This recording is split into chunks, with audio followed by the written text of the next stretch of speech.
নমস্কার বন্ধুরা, আবারও চলে আসছি আজকে একটা আলু দিয়ে পাবদা মাছের ঝালের রেসিপি। তো দেখতে থাকো পুরো ভিডিওটা স্কিপ না করে। বন্ধুরা, এই রেসিপিতে কোনো রকমেরই খুব বেশি মশলাপাতি একেবারে চাই না বন্ধুরা, একদম খেতে কিন্তু দুর্দান্ত। তো আবারও এই দেখো একেবারে ইউনিক একটা রেসিপি, একদম মানে ঘরে থাকা জিনিস দিয়ে চট করে হয়ে যাবে পাবদা মাছের ঝাল। শীতের স্পেশাল দেখো বন্ধুরা, পাবদা মাছের ঝাল। আমার ভিডিও দেখে যদি ভালো লাগে বন্ধুরা, লাইক শেয়ার সাবস্ক্রাইব করতে একদম ভুলো না। সাবস্ক্রাইব করার পর পাশে থাকা বেল আইকনটা ক্লিক করো, নোটিফিকেশন বেলটা অন করে দিও, তাতে করে সব আমার আগে পরে ভিডিও চলে আসবে। তো চলো রেসিপিটা স্টার্ট করা যাক। শীতের স্পেশাল বন্ধুরা, একটা আলু দিয়ে পাবদা মাছের ঝাল তোমাদের সাথে শেয়ার করছি। আর এখানে দেখো 4টে পাবদা মাছের রেসিপি আমি করছি, অতএব এখানে 4টে পাবদা মাছ আছে। আর আলু দিয়ে যেহেতু বলছি, একটা মাঝারি সাইজের আলু দিয়ে করব। আর এবার নুন হলুদ দিয়ে আগে থেকে আমি মেখে রেখেছিলাম মাছগুলোকে, এবার লাল করে সুন্দর করে ভেজে নিয়েছি, এবার তুলে নিচ্ছি। মাছ ভাজা তেলে দিয়ে দেবো বন্ধুরা কালো জিরে ফোড়নে, দেব একটা চেরা কাঁচা লঙ্কা, মাঝারি সাইজের একটা পেঁয়াজ কুচনো। এই রেসিপিটা একেবারে ইজি বন্ধুরা, রাতের ডিনার লাঞ্চ পট করে নিতে পারবে। এবার বন্ধুরা মাঝারি সাইজের একটা কুচনো আলু, এই আলু, কালো জিরে, কাঁচা লঙ্কা ফোড়নে দেওয়ার পেঁয়াজ, এটা সুন্দর করে নেড়ে চেড়ে 2-3 মিনিটের জন্য আমি ঢাকা দিয়ে দেব। এই পর্যায়ে গ্যাসের ফ্লেম কিন্তু পুরো লোতে আছে। এবার ঢাকা দিয়ে দিলাম।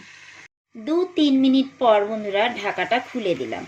এবার দেখো আলু আর পেঁয়াজটা বেশ ভালো করে মজে গেছে। এখন এই পর্যায়ে এক এক করে মশলা আমি দিয়ে দেবো বন্ধুরা হাফ চা চামচ রসুন বাটা, হাফ চা চামচ ধনে গুঁড়ো, হাফ চা চামচ হলুদ গুঁড়ো, হাফ চা চামচ ঝাল লঙ্কার গুঁড়ো।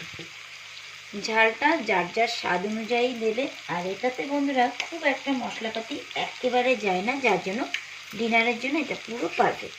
এবার দিয়ে দেবো স্বাদ মতো নুন। এবার দিয়ে গ্যাসের ফ্লেম মিডিয়াম করে ভালো করে এবার মশলার সাথে আলু পেঁয়াজটাকে ভালো করে কষিয়ে নেব। অবশ্যই গ্যাসের ফ্লেমটা পুরো মিডিয়ামে আছে।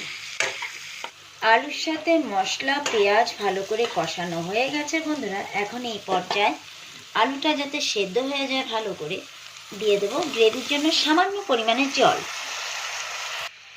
বন্ধুরা এখানে আমি চায়ের কাপ দিয়ে 1 কাপ মতো জল দিয়েছি, কারণ এই জলে আমার মাছটাও ফুটতে হবে। আর এই পর্যায়ে গ্যাসটাকে পুরো হাই করে দিয়েছি, ঝোলটা ফুটা অবধি গ্যাসের ফ্লেমটা হাইতেই থাকবে। ঝোলটা দেখো বন্ধুরা পুরো গ্রেভি আমার ভালো করে ফুটে গেছে। এখন এই পর্যায়ে আগে থেকে ভেজে রাখা মাছ আমি দিয়ে দিলাম। দিয়ে এবার গ্যাসের ফ্লেম পুরো লো করে দেবো বন্ধুরা। দিয়ে দেবো ওপর থেকে একটা চেরা কাঁচা লঙ্কা। দিয়ে এবার ভালো করে এই আলুর সাথে মাছটাকে মিশিয়ে এবার 2-3 মিনিটের জন্য গ্যাসের ফ্লেম পুরো লো করে ঢাকা দিয়ে রাখবো।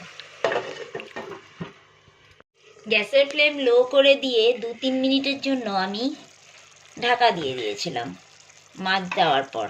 এবার বন্ধুরা আমার রেসিপি অলমোস্ট ডান।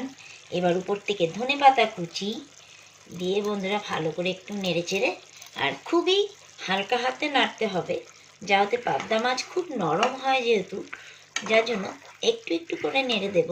আর সার্ভ করছি। সার্ভ করার সময় দেখাচ্ছি যে আমি কতখানি গ্রেভি রেখেছি বা কিছু ধনেপাতা দিয়ে।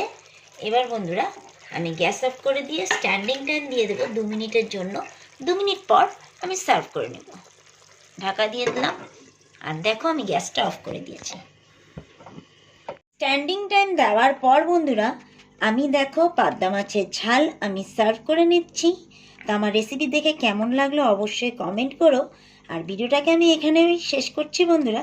দেখা হবে আরেকটা নতুন রেসিপিতে। সবাই ভালো থেকো, সুস্থ থেকো। আজকের মতন সবাইকে টাটা।